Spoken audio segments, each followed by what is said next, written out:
Semoga semua dalam keadaan sehat ya. Pada video kali ini kita akan belajar mengenai nilai mutlak. Nah, sebelumnya kalian pernah tidak mendengar kata nilai mutlak? Nah, tapi nilai mutlak yang dimaksud pada materi ini nilai mutlak yang seperti apa ya? Untuk mengetahuinya, kita perhatikan video berikut ya. Nah, Rina ingin les musik. Dia berjalan dari halte bus 2 blok ke depan, lalu tiba-tiba kertas musiknya jatuh dan dia balik ke belakang untuk mengambil kertas tersebut dan melanjutkan perjalanan 2 blok ke depan lagi. Jika pertanyaannya adalah berapa jarak Rina sekarang dengan halte bus, maka jawabannya adalah 3 blok ya, jaraknya dengan halte bus. Tapi kalau pertanyaannya adalah berapa jarak yang sudah ditempuh dari tadi, maka berbeda perhitungannya adalah 2 blok ke depan, 1 blok ke belakang ditambah 2 blok ke depan lagi. Jadi totalnya dia sudah melewati 5 blok. Jadi nilai mutlak tersebut menggambarkan jarak yang ditempuh tanpa memperhatikan dia maju atau bergerak mundur. Jadi nilai mutlak suatu bilangan dapat diartikan jarak antara bilangan tersebut dengan titik 0. Jarak negatif 1 dengan 0 adalah mutlak 1, yaitu 1.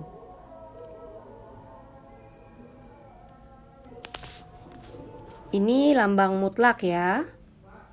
Ini dibaca mutlak 4. Mutlak 4 nilainya sama dengan 4 karena jarak 4 ke 0 adalah 4. Mutlak negatif 4 juga nilainya 4 karena jarak 0 ke negatif 4 juga 4. Jadi baik itu mutlak negatif 4 dan mutlak 4 nilainya sama-sama 4 karena jaraknya sama terhadap titik 0. Nah, tadi kita sama-sama telah menonton video dan kita telah memiliki gambaran ya tentang apa itu nilai mutlak.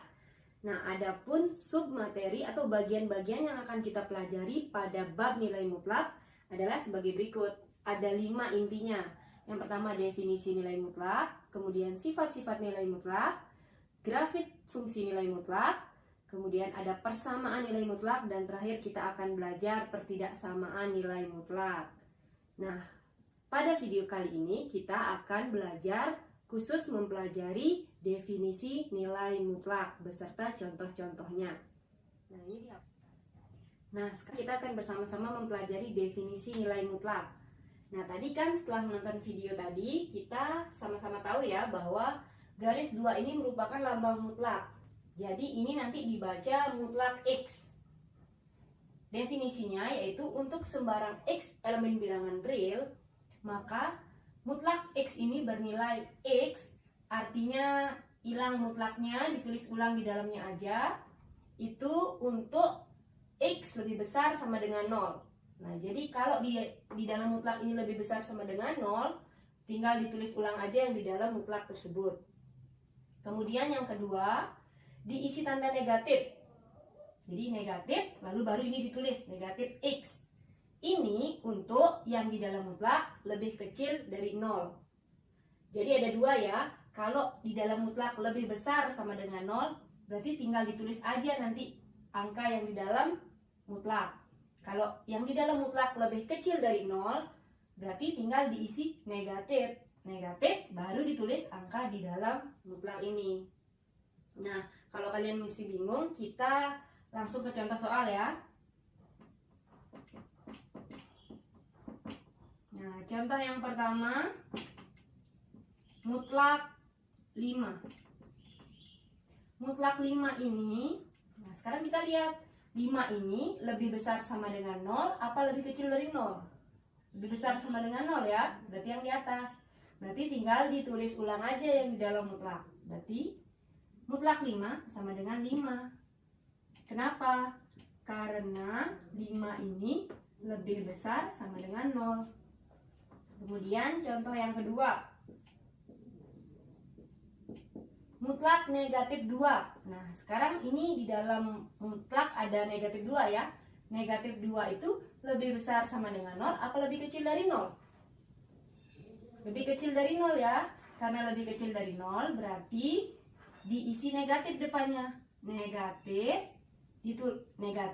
lalu ditulis yang di dalam mutlaknya. Berarti negatif tulis yang di dalam mutlaknya. Nah, di dalam mutlak kan negatif 2 nih.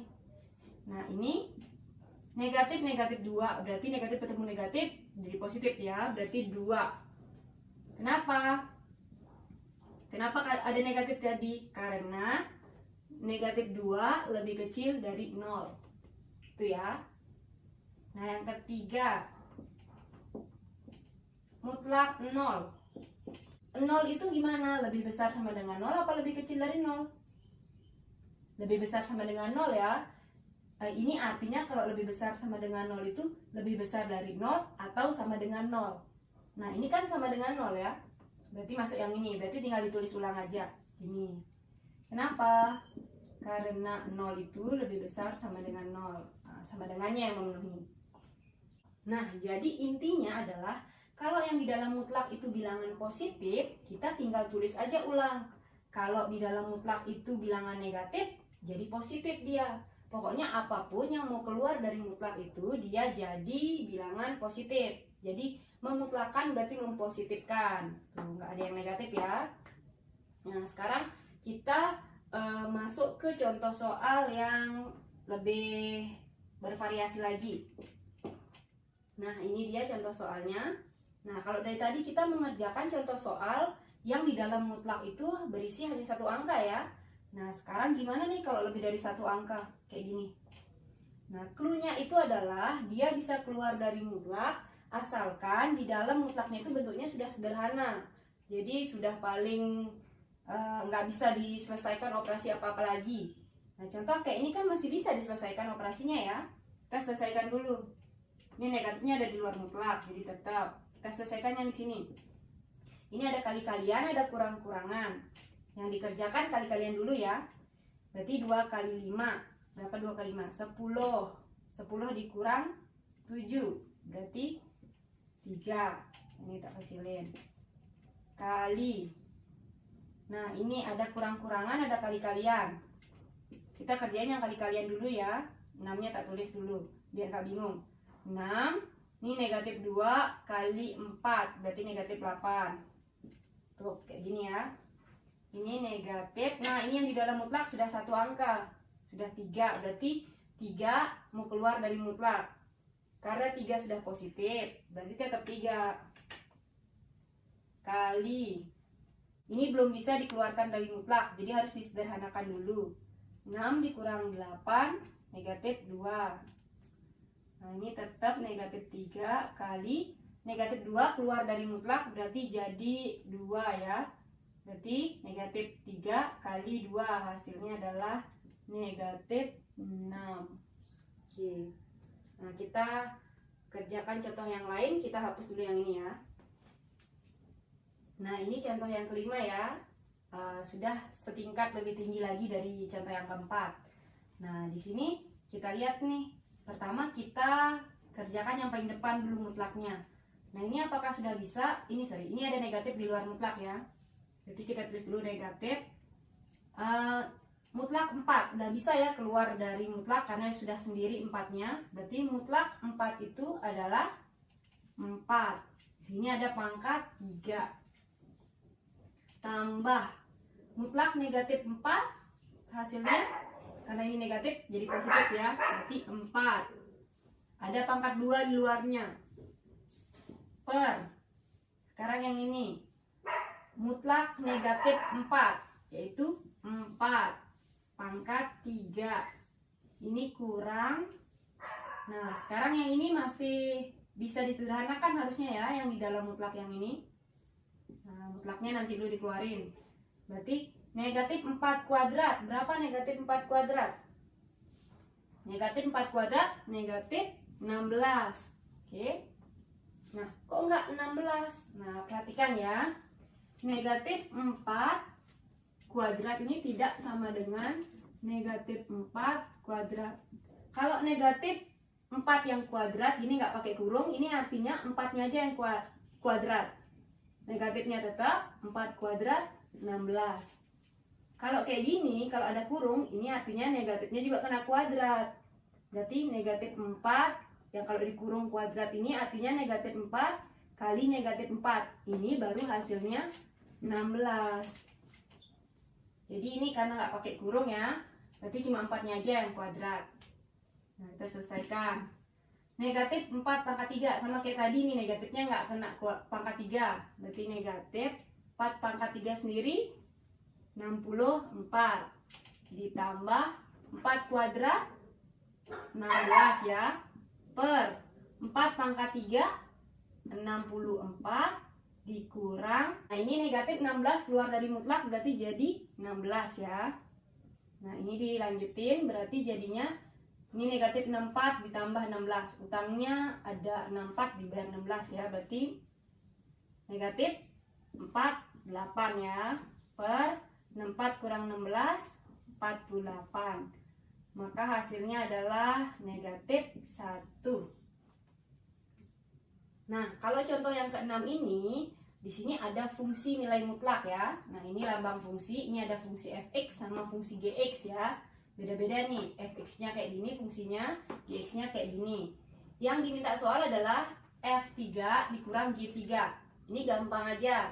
Kalau f3 artinya lihat fungsi f, ini ya fungsi f, lalu ganti aja x-nya pakai 3. Berarti jadinya ini 2-nya tetap, x-nya kita ganti pakai 3 kurang 1, tutup mutlak, kurang. Sekarang G3, berarti G3 itu lihat fungsi G, ini fungsi G yang ini ya, ganti x-nya pakai 3, berarti mutlak 7 kurang, x-nya ganti pakai 3, tutup. Nah ini tinggal diselesaikan kayak tadi. Ini belum bisa keluar dari mutlak ya, karena ini masih bisa disederhanakan. Kita kali dulu 2 kali 3 6 kurang 1 5 ya, mutlak 5 kurang, yang ini 7 kurang 3 4, mutlak 4. Berarti mutlak 5 itu adalah 5 kurang mutlak 4 itu adalah 4, maka hasilnya adalah 5 kurang 4 1. Nah, sekarang kita masuk ke contoh soal yang terakhir ya. Di sini soalnya itu agak berbeda. Karena di sini mengandung variabel x, tapi x-nya belum ditentukan berapa nilainya. Kalau tadi kan jelas x-nya 3 gitu ya. Nah, kalau ini x-nya nggak ditahu, tapi hanya dikasih tahu bahwa x-nya itu lebih besar dari 2. Nah, gimana caranya menyelesaikan ini? Nah, kita gunakan definisi dari nilai mutlak. Nah, kan ada 2 buah nilai mutlak yang akan kita lepaskan di sini ya. Jadi kita buat kemungkinannya ini sama kemungkinannya yang ini. Pertama, untuk kemungkinan dari mutlak x kurang 2. Nah, kemungkinannya itu ada 2. Kemungkinan mutlak itu selalu ada 2. Pertama, ditulis ulang yang di dalam mutlak, yaitu x negatif 2.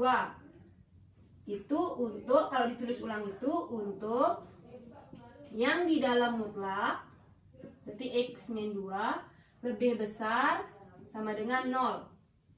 Kemudian kemungkinan yang kedua, diisi negatif depannya. Berarti negatif, buka kurung, x kurang 2, kayak gini ya. Ini digunakan untuk x min 2 lebih kecil dari 0. Nah, ini kita bikin x-nya berdiri sendiri dulu. Ini berarti x lebih besar sama dengan 2, yang ini x lebih kecil dari 2. Nah, kayak gini ya. Ada 2 kemungkinan. Satunya ditulis ulang, satunya itu diisi negatif. Kenapa ini x min 2? Karena yang di dalam mutlak x min 2. Kalau tadi kan definisinya itu yang di dalam mutlak itu cuma x. Berarti kan x ya. Nah, selanjutnya ini kan yang mutlak yang pertama. Kemudian mutlak yang kedua sekarang kita cari kemungkinannya. Sama caranya. Berarti mutlak x plus 1 itu ada 2 kemungkinan juga. Yang pertama ditulis ulang, itu untuk yang di dalam mutlak, berarti ini dalam mutlak x plus 1 lebih besar sama dengan 0. Bikin x-nya berdiri sendiri, plus 1 nyebrang jadi negatif 1. Kemudian kemungkinan yang kedua isi negatif depannya, lalu baru tulis ulang x plus 1. Ini berlaku untuk yang di dalam mutlak, berarti x plus 1 lebih kecil dari 0. Ini x lebih kecil dari menyeberang negatif 1. Nah, sekarang yang mana yang akan kita ambil? Kita jawab yang ini ya, berarti yang ini nanti diwakili oleh yang di atas apa yang di bawah? Kita lihat dulu soalnya. Ini kan minta X lebih besar dari 2. Yang mana X lebih besar dari 2? Yang atas apa yang bawah? Jelas yang atas ya. Ini kan lebih besar sama dengan 2. Berarti bisa lebih besar dari 2, bisa sama dengan 2. Berarti kita wakili pakai yang di atas. Berarti pakai yang ini. Berarti X min 2. Ini jadi X min 2. Kurang, tetap kurang. Sekarang yang X plus 1-nya. X plus 1-nya jadi yang mana? Atas atau bawah? Tetap X-nya itu lebih besar dari 2. Yang mana X lebih besar dari 2? Yang atas atau bawah? Nah ini kan nggak ada angka 2 ya. Kalau kalian bingung caranya, kalian ambil saja satu angka yang memenuhi X lebih besar dari 2. X lebih besar dari 2 kan 3 contohnya ya. Kita masukin 3. Kemana dia memenuhi? 3 lebih besar sama dengan 1 atau 3 lebih kecil dari min 1. Yang memenuhi itu yang di atas ya. 3 lebih besar sama dengan negatif 1 ya. Berarti kita ambil yang atas juga. Berarti jadinya jangan lupa isi kurung karena di sini kan ada tanda negatif depannya. Berarti X plus 1. Nah, selanjutnya ya tinggal diselesaikan aja biasa. Berarti X kurang 2. Ini jangan lupa negatifnya masuk ke dalam. Ini negatif X negatif 1. Nah, X dikurang X habis ya. Negatif 2, ini negatif 1, berarti ada negatif 3. Nah, di sini kan kebetulan ya X-nya habis. Misalnya nanti kalian mengerjakan soal masih mengandung X ya nggak apa-apa. Jadi bisa aja kalau masih mengandung X. Nah, demikianlah penjelasan Ibu mengenai nilai mutlak. Semoga kalian semua bisa paham ya dengan penjelasan yang tadi. Tetap semangat belajar dan sampai jumpa di video-video selanjutnya.